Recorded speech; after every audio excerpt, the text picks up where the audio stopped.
যদি শুভবুদ্ধির উদয় হয় তাহলেই সমস্যার সমাধান হতে পারে।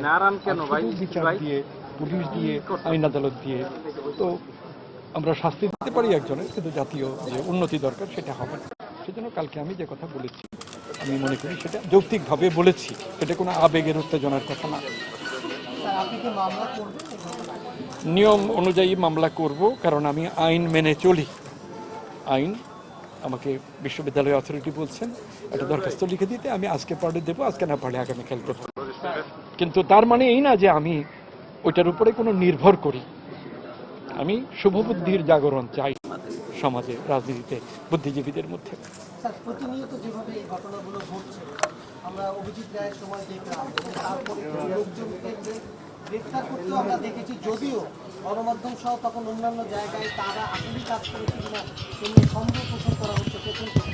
তারপর আবার একইভাবে ঘটনা ঘটছে। ঘটনা ঘটছে এর জন্য সরকার চেষ্টা করছে রীতি অনুযায়ী, যেমন পুলিশ, র্যাব, গোয়েন্দা বাহিনী।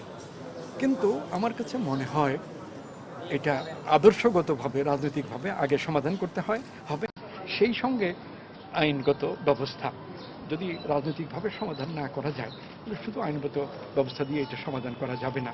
এই ঘটনা আজকে ভারতে ঘটছে, পাকিস্তানে ঘটছে, আর মধ্যপ্রাচ্যের রাষ্ট্রগুলোতে আছে। জি না, ঠিক আছে, মধ্যপ্রাচ্যের রাষ্ট্রগুলো তো আছেই।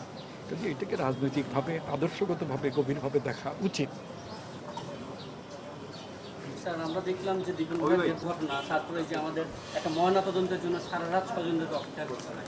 একটা ব্যাপার হলো যে দীপন নিহত কয়টার সময় হয়েছে সেটা নির্দিষ্টভাবে বলা যাবে না। আমার ঘটনা পরম্পরায় অনুমান 3টার দিকে তাকে হত্যা করা হয়েছে। আমি তাকে দেখতে পেয়েছি 6টার সময় গিয়ে। এতক্ষণ প্রায় 3 ঘন্টা, হয়তো কমও হতে পারে, ঘরে বন্দি অবস্থায় ছিল। আমি 2বার গিয়েছি সেখানে। আমি অনুমানও করতে পারি নাই, স্বপ্নেও ভাবতে পারি নাই যে এরকম ঘটনা ঘটেছে ভিতরে। পরে ওই মার্কেট অ্যাসোসিয়েশনের প্রেসিডেন্ট তিনি চাবি জোগাড় করে খুললেন। আমি এবং ওই প্রেসিডেন্ট সাহেব একই সময়ে ঘরে ঢুকে দেখেছি। তখন পুলিশ কোনো দেরি করে নাই, খুব দ্রুতই আসছে, 15 মিনিটের মধ্যে, এবং তারা মেডিকেল কলেজে নিয়ে আসছে।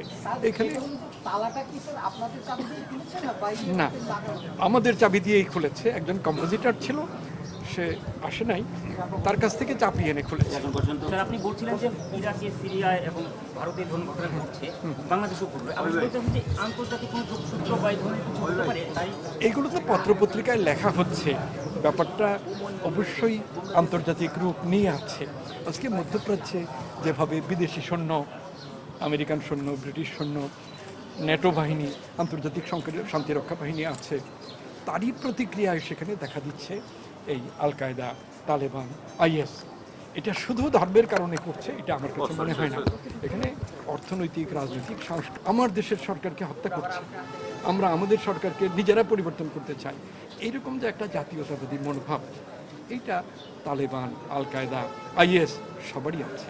তবে ওরা কালচারালি এখনো ধর্মের পর্যায়ে আছে, সেই জন্য ধর্মকে ধরে।